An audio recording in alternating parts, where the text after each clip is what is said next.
So my name's Eric Kozlik, and today we're talking all about tasting notes. If you see me talking into a microphone that's not projecting any sound, it's because I'm recording this for my podcast. So if you can't hear me, just let me know. A little bit about me, my background. I do two things.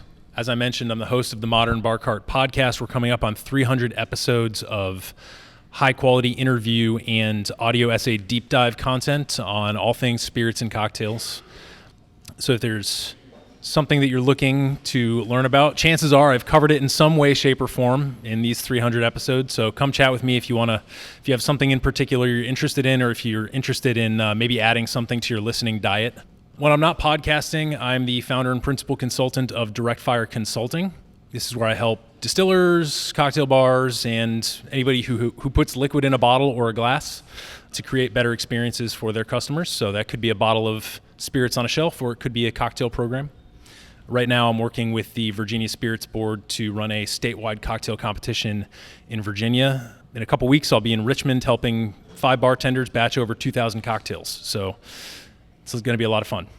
Background-wise, I started off my adult life studying psychology, specifically cognitive psychology, specifically human models for memory. And as you know, that memory is really important to how we think about and experience and communicate flavor to others. Then I went on to get a MFA in poetry from the University of Maryland, participated in poetry workshops at the graduate level and taught them to undergraduates. So poetry is a big part of who I am and how I think. From there, I did a little bit of marketing and then launched a cocktail bitters brand in DC. Ran that for about 8 years. That's how I ended up getting hooked up with all the wonderful distillers like Baltimore Spirits Company. Thank you, by the way, Max, for hosting us. And bartenders all around the country. It's also how I got hooked up with the American Distilling Institute and became a spirits judge, led to the brand work that I do today. And when I'm not doing all that, I am thinking about complex systems science, complexity theory. It's a multidisciplinary field that takes a bunch of different weird approaches to look at complex systems like the weather or ecosystems of the human brain. So come talk to me if you're a complexity nerd afterwards. To give you a brief overview of what we're going to talk about, it's a bit of a provocative title, right? Your tasting notes are bullshit. It's kind of aggressive. I'm not talking about anybody in this room, by the way. We're talking about all the people who aren't here. I'm sure your tasting notes are beautiful. So we're going to talk about all of them behind their backs. But I'm going to identify 2 key strains of bullshit that run through flavor discourse. Bullshit that you come across every day in tasting notes online, on shelf talkers, at the bar, wherever you are.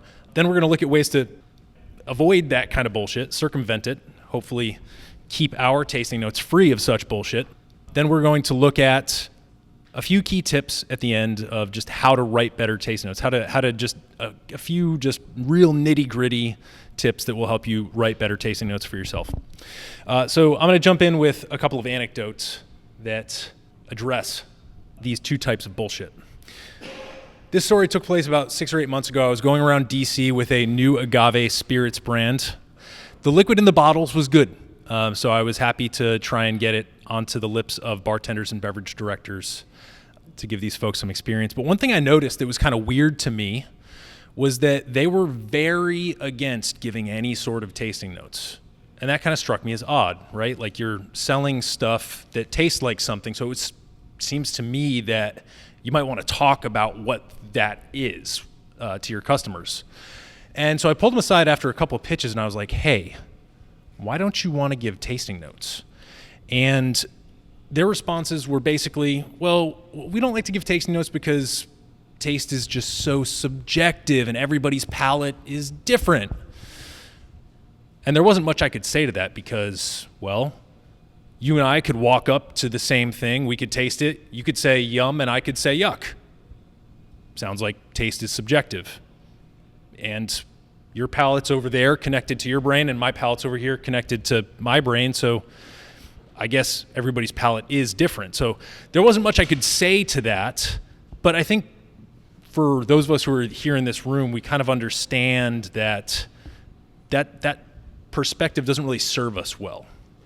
So I'm going to leave that story up in the clouds to represent one strain of bullshit. We'll give it a name in a couple minutes.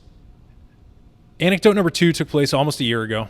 I was doing a sensory training for a distillery went in, did some quality control stuff with their staff, some triangle tasting, some ingredient sampling and aroma library stuff with the staff to ensure that they were doing some good quality control behind the scenes. And then we opened it up to the bottle club, and all of their super fans came in, and we did kind of like tasting 101. And because the distiller was there, we were able to tie some of these tasting notes with the process points, and it was a super fun event.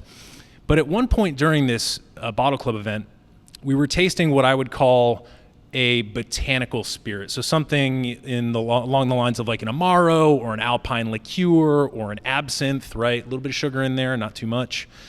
And at one point, somebody in the bottle club provided the tasting note of woodsy.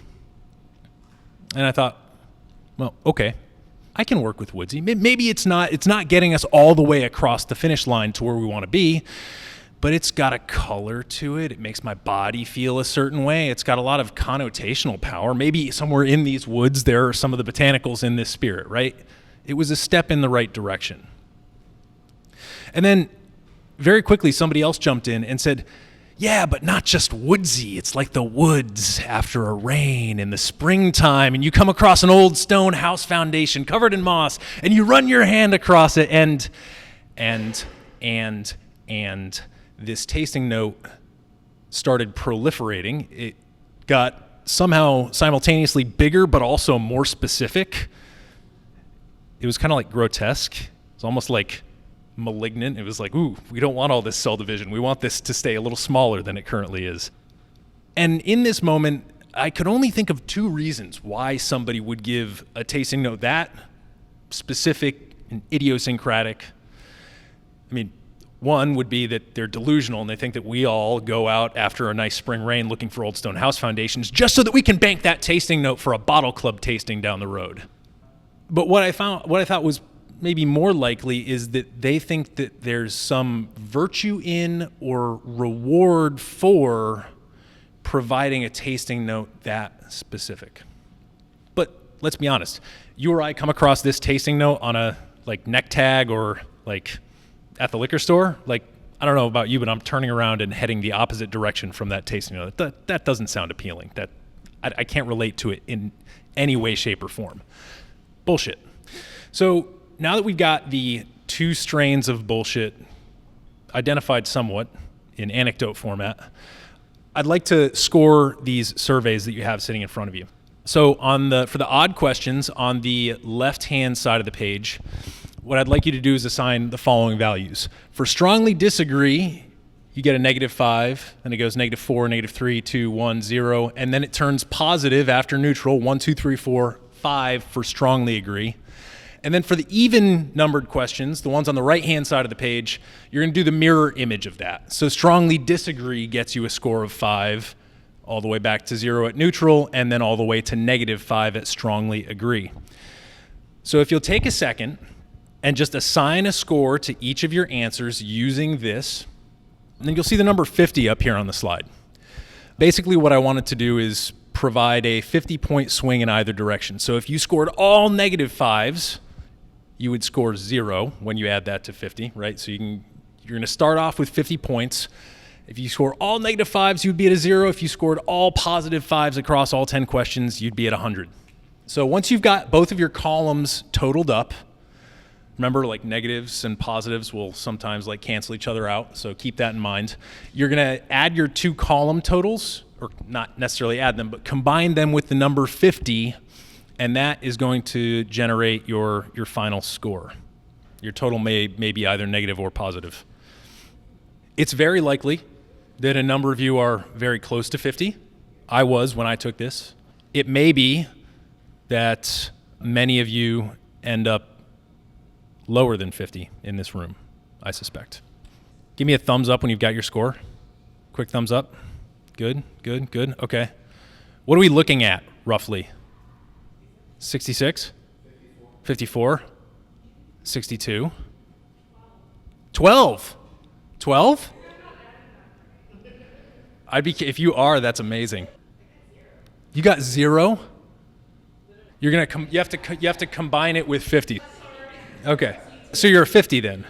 50, 62, 56. Okay. No, that's not Oh, so you're a 45. Yes. Okay. Tracy, what did you get? 50? 58. Okay. 61? 71. Okay. All right. So this is the spread I was envisioning. I was like, wow, 12, 0. Wasn't expecting those. All right. So what does this mean? And don't worry about these words. We're about to define them. The closer you are to 0, the closer you are to being what we call a reductionist. The closer you are to 100, the closer you are to being what we call an idealist. Now, remember, these scores aren't evaluative at all. It's just kind of showing you your preferences and where your mind automatically goes when you're tasting things.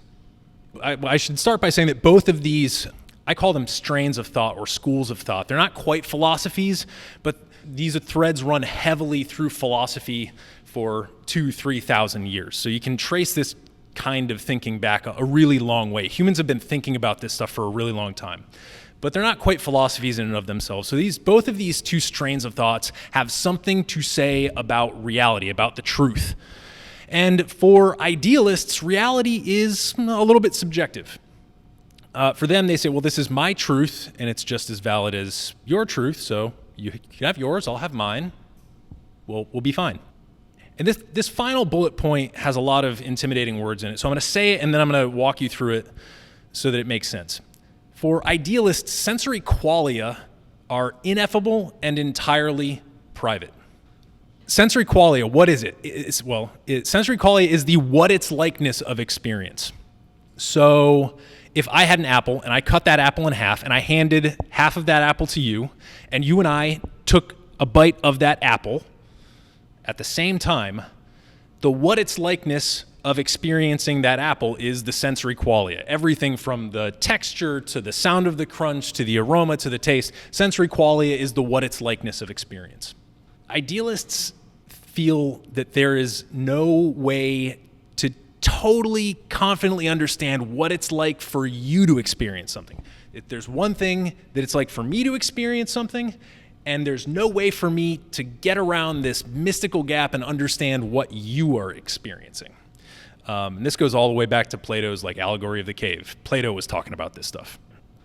And because there's no way for me to truly understand what it's like for you to taste something, that means that sensory qualia, the experience of tasting something, is entirely private to you. Reductionists, on the other hand, they are called reductionists because they feel that reality is reducible to physical properties and forces, right? Atoms and stuff like that. These are the hardcore empiricists of the world. And when reductionists talk about the truth, they say, this is the truth. This is not my truth. This is not your truth. This is the truth. Here's the work to prove it. I'm citing my sources. I'm showing my work. And for reductionists, qualia are public. They're not private, right? There's nothing mystical or ineffable about what it's like to experience something. So a reductionist is going to run a spirit through a GCMS, gas chromatograph mass spectrometer. They're going to get a nice printout, and they're going to come up to you and they're going to say, oh, see this spike right here? This spike is eugenol. Eugenol is the primary aromatic and flavor compound in clove. I taste clove. If you don't taste clove, guess what? You're wrong. It's right there. I showed my work. There is something it is like to taste something. And because of that, because I can literally point to it, we can talk about it. So I love that we have a spread of reductionists and idealists in this room, because both of these strains of thought have really useful things to add to generating useful tasting notes. And we'll talk about the pitfalls next, and then we'll talk about some of the kind of the superpowers as we go on. So what happens when you give idealists the keys to the tasting note castle? Well, it ends up looking a lot like big brand spirits advertising. Got a couple samples here. I love Jameson ads because they're deliciously condescending. This one says, triple distilled, twice as refreshing. Why? Taste. That's why. Now shut up and give me your money. Apparently they've found there's a conversion chart somewhere about the number of times something is distilled relative to how refreshing it is. Apparently they've found that magical ratio. Then we've got one from Grey Goose here, made from the finest French ingredients. And then what they leave off of this is that, oh, and by the way, we're going to run it through a massive column still, rectify it twice to death, then filter it 10 times to death, and you won't taste those fine French ingredients. But hey, quality in is quality out, right? I think. So they're gesturing toward the truth, right? Jameson's saying, well, if I distill it this many times, then it's going to be this refreshing for you. But as soon as you press on that a little bit, it's bullshit. And same thing with Grey Goose. They're saying they're referencing the quality of their ingredients, but as soon as you press on it a little bit, it falls right over. There's nothing to back that up. What happens, on the other hand, when you give reductionists the keys to the flavor note castle is you get something like this. I pulled this tasting template off of the bourbon subreddit. It's a social media forum where a lot of people go to discuss bourbon, give tasting notes, bottle reviews. And this person does a lot of these reviews. So clearly they've got this really handy template that they can drag and drop these. They've probably got a whole beautiful folder stuffed with these transparent food PNGs. They just drag and drop into little slots. And if I were to hold this out at arm's distance, I'd be like, all right, I kind of like this. It's got structure. We've got the nose, the palate, the finish. That's a structured tasting. And if this person does that time and time again, they probably have a lot of experience with bourbon. And I can probably rely on their tasting notes because they've got a lot of shots on goal. They've got a lot of practice, a lot of reps, and they're doing it the same way every time. That lends it some external validity. Down at the bottom, you'll also see that they've got a letter grade and a value score out of 5. So like, is the ride worth the price of admission, right? But when I look at these tasting notes a little bit more closely, what do we got? I noticed that we've got on the nose, here's a hypothetical. We've got on the nose, we've got caramel, and then on the palate, we've got toffee. My hypothetical question to you is, would the letter score or the value rating change if instead it was toffee on the nose and caramel on the palate? Would it change? What if I see burnt apple pie crust. What if grandma didn't burn the pie? Would then that elevate that to a B+? Another hypothetical. What if you had to make a meal out of these tasting notes? Would burnt toast slathered in almond butter, dusted with Irish breakfast tea and allspice, and topped off with a little bit of white pepper, would you give that meal a B rating and a value rating of 3 out of 5? I don't think I would, personally. And so, in its own way, this kind of thing, this stacking of food words, which is, to be honest, in a lot of the technical literature, this stacking of food words is one of the most common ways you experience tasting notes. But again, press on it just a little bit, it's like, well, I don't understand how these things, if I can just swap things around and it's not going to change the overall evaluation of it, and if it doesn't seem to be building towards something that's all that appealing either, I'm not quite sure what this stacking of food words is giving me. Now, it's not that I don't trust this person. I think this person probably has a lot of good things to say about bourbon. They're probably spot on with all these tasting notes. If I were to nose and taste this, I would probably nod along with them and agree. Oh yeah, I get that. Yeah. And yet, there's something missing. And if there's one thing that I hope that you take away from this seminar, it's the next slide. And I'll preface it by saying that I think we take tasting notes almost like for their own sake. Well, here's the thing that tastes like something. I'm gonna write some tasting notes.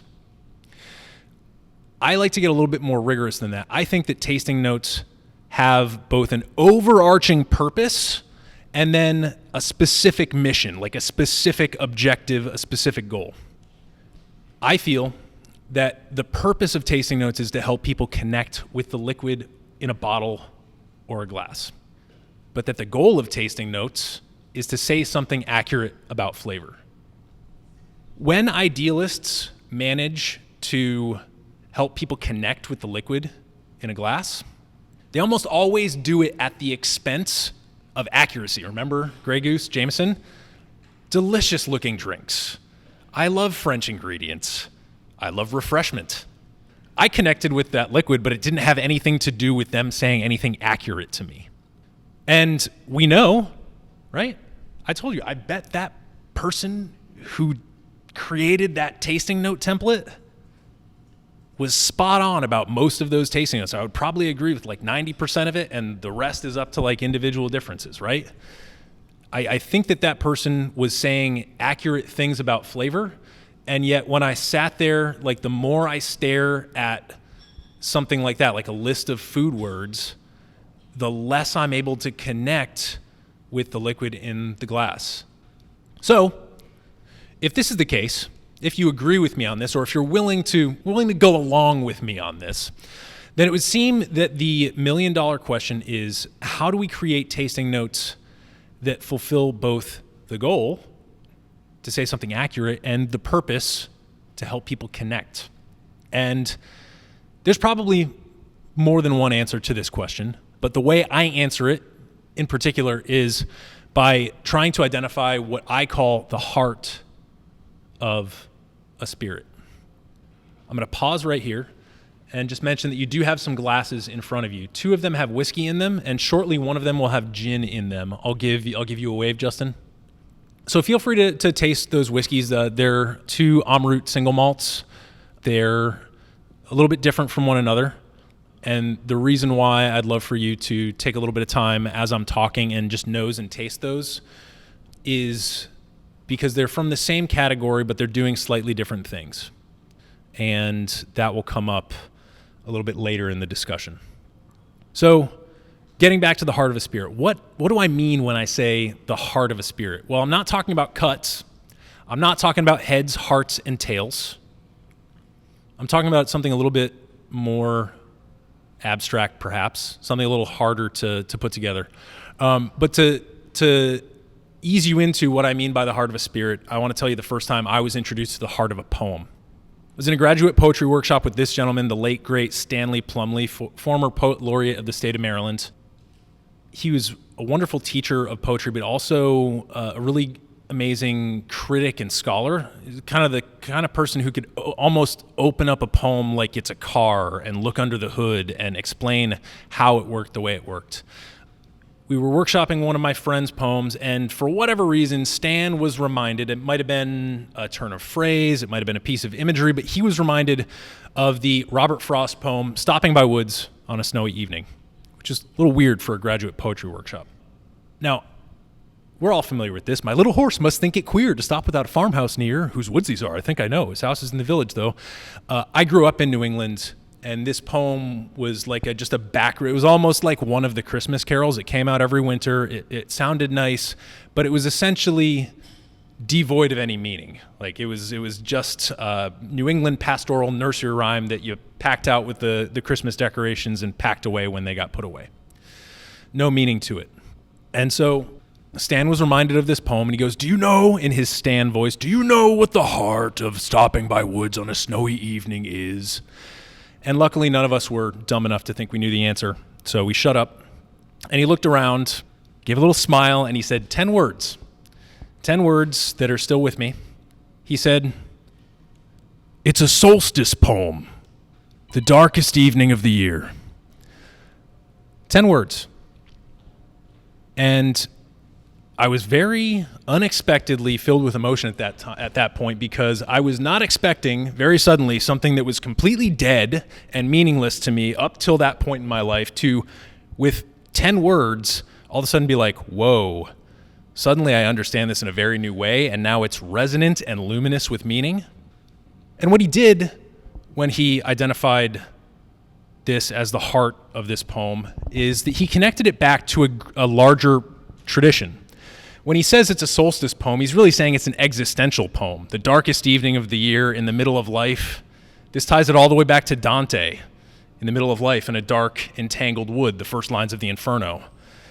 And suddenly when you start reading this as an existential poem about somebody contemplating their mortality on the darkest evening of the year, when they still have miles to go before they sleep, in this sleep of death, what dreams may come. Now we're talking about Shakespeare. This is suddenly being connected back to a tradition that stretches so far back beyond it that when you read it in the light of all the other existential poetry and thought, it gets a lot more interesting than it was when it was just a stupid little New England nursery rhyme.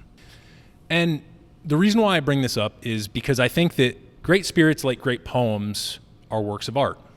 And as such, when we can connect these works of art with the rest of the works of art that came before them, then we can start doing some really interesting, what I call triangulation. So when you write a sonnet or a haiku, all of a sudden you're participating in a tradition of all the sonnets that have ever been written and all the haiku that have ever been written. And it doesn't necessarily need to just be about the form of the poem. It can be about the subject matter, right? You write a poem about the coming of night. Well, that's called a nocturne. You write a poem about the coming of morning. Well, that's an obad. Guess what? A lot of other people have written poems like that. And whether you know it or not, whether you feel it or not, or care or not, when you're actually producing that, you're still participating in that tradition. You're in conversation with all of that other art that has come before, and you're slightly modifying the discourse just by putting out that piece of art into the world. And we can do this with spirits too. Spirits have categories, right? Bourbon, or let's say single malt, right? You've got two single malts in front of you. These are both participating in that same tradition of single malt. In fact, they're both participating in the tradition of Indian single malt, which is a subcategory of the larger single malt tradition. And they're both participating differently in that Indian single malt category tradition. So this brings me to my definition of the heart of a spirit. To me, the heart of a spirit is a flavor-evident characteristic that illuminates a product's role and placement within its category. This is an act of triangulation. And what I mean by that is we're taking a couple of things we know, right? We know when you taste something, you know what it tastes like. That's something you know. That's a piece of evidence. Just like that line in that poem, The Darkest Evening of the Year, that was a piece of evidence that Stan could point to. And so when you taste something, the literal flavors that you're perceiving, you could also run it through a GCMS and point to those flavors on a printout from a computer. That's something you know. And you also know something, even if it's a blind tasting, we know something about the category that this spirit is participating in. And when you know those two things, you can use them to triangulate the product's role and placement within that category. And when you have those three things, you've got the heart of the spirit. You're at least working towards the heart of the spirit. And what I mean by role and placement is you launch a bourbon. Cool. Is it high rye? Is it a traditional mash bill? Is it wheated? 40%? Barrel proof? Bottled in bond? Long age? Wine finish? 5-gallon barrel, shake, shake, shake. What are we doing? All of these specific decision points are going to create different flavor-evident characteristics. And when we know those and we know the category, we can figure out what those flavors are telling us about the project of that spirit. So that's what I mean by flavor-evident characteristics, roles, categories. Could we get the gin brought around? So we've got what I call the heart of a spirit. We've got my definition for that. What's coming around, what's going to be poured for you here, Justin's coming around, is terroir gin. I wanted something very different than these whiskeys here. But the reason I have terroir gin coming around is because this was the first time I understood the heart of a spirit personally. I've always liked terroir gin. It's a good gin, in my opinion. I've always thought there was something different about it, right? So even before I knew a whole lot about gin, I tasted terroir gin, and I was like, this is different. This is doing something different, and I like that different thing that it is doing. It made me feel good when I drank it in a way that other gins, it just made me feel different than other gins made me feel. So here's the marketing copy from the St. George website. They say terroir is a forest in your glass, right? That's what they're telling us the heart of this spirit is. It's a forest in your glass. They're essentially painting a landscape with botanicals. Now we've got some cool flavor note work. They say ultra woodsy notes of Douglas fir, California bay laurel, and a hint of citrus, What they're referring to here is the terpene called pinene, which is present in both pine, thus its name, and citrus, right? So if you're painting a landscape, all right, great. We've got the canopy here, the piney canopy. Next, we've got coastal sage and wok roasted coriander suggest hillside thickets. Cool. Now we've got the understory. While angelica root and cinnamon evoke the earthy smell of the trail. All right, now we've got the ground. If what they're saying is we're painting a landscape with botanicals, if we're saying there's a forest in your glass, I admire this writing. That's a really tight argument for why that forest is in your glass. And they've got it easy because they're making a gin and these things are actually in there. They actually put these things in there, so there's no arguing with them. But the first time I really understood this spirit was when I interviewed Lance Winters for the podcast, and he told me the story of how he came up with terroir gin. Basically, it goes like this. Again, the story of my son. When he was 8 years old, he's 21 now, so 13 years ago, I was picking him up from summer camp. And it had been a long, stressful day. I'm stressed out because I'm late to go pick him up. And I show up out in the woods to go get him, and suddenly I'm loosening up. I'm feeling pretty good about being there, even though I'm going to catch some shit for being late. And I'm realizing that it's because I'm smelling this place that's like, it's a relaxing place. And I came back thinking, okay, what is it about that place? I want to distill it. I want to distill a photograph of this place so that you look at a photo of Mount Tama, it's like, oh, great, it's a mountain. It's got some trees, shit like that. You can't sense it. Mm-hmm. I picked this glass up, and I'm on a hike. Terroir gin was his attempt to encapsulate that landscape. But the real heart of the spirit for me, the thing I loved about hearing that story is that it's not just painting a landscape as if it's on a canvas that goes up on a wall. It's body jumping you in. It's viscerally body jumping you into the experience of somebody who enters into that landscape and trying to help communicate to you in a visceral way that sense of relaxation. And I didn't realize that that's what was different about this spirit for me. That when I drank it, I experienced this sense of relaxation. And that's 100% a factor, not just of this little botanical painting that they're doing, but of the landscape that he managed to get into that bottle through metaphor. So that's the power of the heart of a spirit. When you can really find the heart of a spirit, and like you've all got it in your glass. I can taste it in my mouth right now because I've spent time with it, and because he told me that story while I was tasting it, it is now imprinted in my brain and it's a part of who I am. That's the power of finding the heart of a spirit. So let's talk about what that looks like in tasting notes. Here I've got, sorry for the smallness, but I will read what's on the screen. Here we've got a review that I did, Tears of Llorona, extra añejo tequila. Tracy, I don't know if we tasted this one together. This is an extra añejo tequila, and the cool thing about the brand story, Tears of Llorona, La Llorona is she who cries. So it's basically like a banshee or a roaming spirit kind of thing.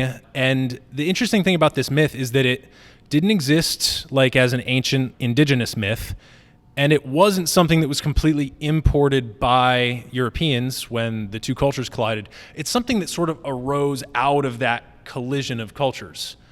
It wasn't in either culture before, and then after this collision took place, we have this long tradition of La Llorona, she who cries.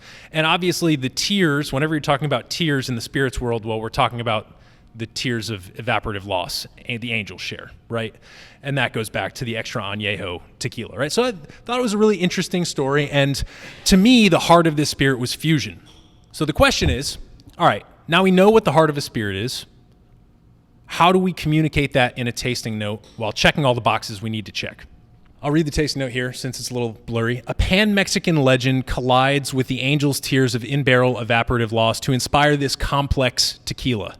The blend of brandy, sherry, and Scotch barrels is symphonic, but the green mineral backbone of roasted agave never loses control of the orchestra.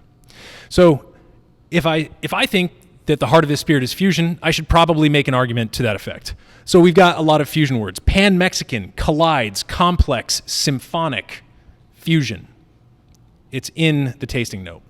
And then remember, we also need to connect this to the larger category that it resides in, and we need to provide some flavor evidence. So what do we've got? Category, extra añejo. Evaporative loss, tequila. Check, check. What else about this? Well, it's also a barrel finished, a heavily, heavily barrel finished tequila. So we've got the brandy, sherry, and scotch. Check, check. Suddenly, we know precisely where in the overall category of tequila this product is sitting. We know it's, extra añejo tequila is a very small category, and barrel finished is also a really small category, and those only overlap in this really small place. So we have actually a really pinpointed sense of where this product sits within its various categories and subcategories. And then we've got some examples of what make it interesting. Despite all that, the agave doesn't get drowned out. What happens in so many barrel finished or cask finished spirits is that sometimes you get so much cask that you lose track of the base distillate. That didn't happen here. I thought that was the most compelling thing about this, so I wanted to make sure that that was part of the review. And to me, that's fusion, right? Where everybody gets to be part of the conversation, but nobody gets entirely drowned out. Another one, we've got Confluence American Gin. This won Best in Class 2023 ADI International Spirits Competition. Really, really cool gin. To me, when I nose and taste this, to me, aromatic complexity. I should have put aromatic there, but I did too much work on the slide before this. So aromatic complexity is really, to me, what the heart of this spirit is. So how do I go about talking about aromatic complexity? This vividly fragrant American gin showcases the aromatic swirls and eddies that emerge when independent botanical streams come together. Lemony, flashy coriander, and local horseradish, bridged by galangal. I know we tasted that together. Represent just one of the intricate currents in this bottle. Let's look at it broken down. Well, if I'm saying that aromatic complexity is the heart of this spirit, I'm going to bake that into my tasting note. Swirls and eddies, emergence, these are both images and words that refer to complexity in complexity science. I was also drawn to the picture of, on the bottle, there's somebody in a canoe or a rowboat, and when you put a paddle into the water, what do you get when you pull it out? You get a little swirl, a little whirlpool behind you, a little vortex, and that reminded me of Da Vinci studying hydrodynamics. That's a picture from his notebooks. And then intricate currents. So I'm making a case for aromatic complexity here. I'm making a case for complexity. And what's my evidence? Well, categorically, this is a new American gin. It's a gin, but it's a new American gin. A lot of new American gins are very herbal or very spicy or very floral. But this one was just incredibly fragrant in a way that I hadn't come across before. So, vividly fragrant new American gin. That puts us in the specific ballpark where this spirit resides. That's the role and location within the category. Then we've got a case, basically an example of what's going on in this bottle. Lemony, flashy coriander. It's a classic gin botanical. Rarely are you going to come across a gin without coriander. But here, they clearly did such a beautiful job sourcing and treating their coriander that it was like no coriander I had ever tasted. That's beautiful to me. I wanted to call that out. But then we've also got local horseradish, a little bit of chemisthesis going on, a little spice, a little numbing potentially. It's a local product, right? But coriander and horseradish don't seem to go together. So what do they need? They need a bridge. And where did David Weglars, the distiller, locate that bridge? Well, he went all the way to Southeast Asia and found galangal root, which brilliantly bridges these two flavors. In fact, I can't think of something I'd rather put in there to accomplish that task, right? So what we've done now is we've got my definition of the heart of a spirit. We've identified some of the bullshit, some of the problems. We've done some examples. And now here at the end, I wanted to just give you a little bit of dessert, a little bit of stuff that you don't have to think too hard about that will make your tasting notes easily and almost instantly better. First one here is tell a sensory story. And if you do the stuff that is on this slide, you will fulfill the goal of tasting notes as I've defined it. You will say something accurate about flavor. Sometimes we spirit judges, when we sit down or when we're writing a review or when we're judging a spirit, sometimes we're not inspired. Sometimes maybe we're hungover. I don't know. But your creative juices aren't always flowing, right? So the cool thing is that just like a narrative has a beginning, a middle, and an end, the initiating incident, the rising action, the falling action, you've done this in your literature classes. Every spirits tasting has the same thing. You've got the approach, you look and you smell. You've got the main event, the palate, and then you've got the conclusion, the finish. So if you do that, if you literally simply record what's going on at those, you've at least gotten halfway there. And even if you've sleptwalked through, even if you put no critical thinking into recording that story, chances are, if you get a cup of coffee, come back to it, there's some clues in there that will move you toward the other part, fulfilling the purpose of the tasting note, right? So start there and you've at least checked one of the two boxes of a great tasting note. Number 2, nouns aren't enough. This brings us back to the bourbon tasting template with the almond butter and the burnt apple pie crust, right? Food words are nouns. Nouns don't do a whole lot. They are inert. When you pile them up, all you have is a shopping list. You have on the counter a bunch of ingredients, but in order to create the dish, those ingredients need to be transformed and modified. There's words that do that. Adjectives, noun modifiers. Verbs gives us some action, and adverbs describe that action. Great. If you can add some of these words in rather than just listing food words, suddenly you've got something way more dynamic. You've got a lot more options. Here's an example of a tasting note where I've only got like a couple of things that really even talk about flavor. Solemn American Single Malt. Smoked with peat from Washington State, this dram is no bog dweller. Wispy incense, adjective, and cedar notes curl around, verb, a wide, golden, adjective, palate as the texture warps, verb, between unctuous and dry, adjective. In a world that worships, verb, at the altar of Scotch, solemn is a different psalm entirely. I've got 3 taste notes there. I've got incense and cedar, maybe some implied smoke with wispy, and then golden referring to some barley. There's not a whole lot of stacking of food words going on there, but because I'm able to source from these 3 other literal different parts of speech, I'm able to put something together that creates the kind of argument that we've been talking about here, this triangulation of flavor and category, without leaning too hard or feeling like I need to justify my existence by putting out half a dozen different food words that every other whiskey writer has already written about this spirit. The last thing, it struck me as I was creating this how absurd it would be to publish a blind tasting note. As spirits judges, we taste things blind, but that's not for public consumption. That's going back to the distiller. That's going back to the artist, right?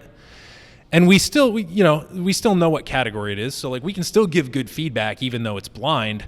But if you are writing for public consumption, you should probably take some cues from what those people are going to be seeing and encountering as well, right? They're going to be seeing the bottle. They're going to be seeing the brand story.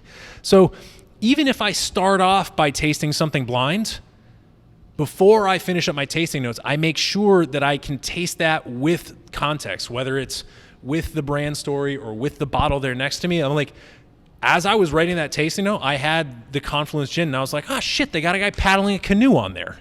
Like, Confluence, I get it now. Swirls in the water. Yeah. That wasn't, that didn't come out until I looked at that bottle. So, if you've got the option to do that, obviously, that's fantastic. So if I had to summarize this entire seminar in a nutshell, I would say something like this. Out in the world, there are 2 primary strains of bullshit when it comes to tasting notes. There's the idealist bullshit, kind of like the decline to participate bullshit. There's the reductionist bullshit, which is, I am the FlavorBot 3000. I can sense everything, and it's going to matter if I say it. Everyone's going to care. I'm going to get a cookie if I say this really specific, weird tasting note that I get. Idealists kind of suck sometimes at producing flavor evidence, and reductionists often suck at connecting flavor with meaning, right? They just do it and they're delighted with it, and it doesn't really go further than that list of inert food words. Good tasting notes fulfill both a goal, accuracy, and a purpose, connection with liquid. And to check both boxes, the way I go about it is by locating what I call the heart of a spirit, which is a triangulation between the flavor evidence that you see on your palate, that you sense on your palate, and the information that you have about the category that a specific spirit resides in.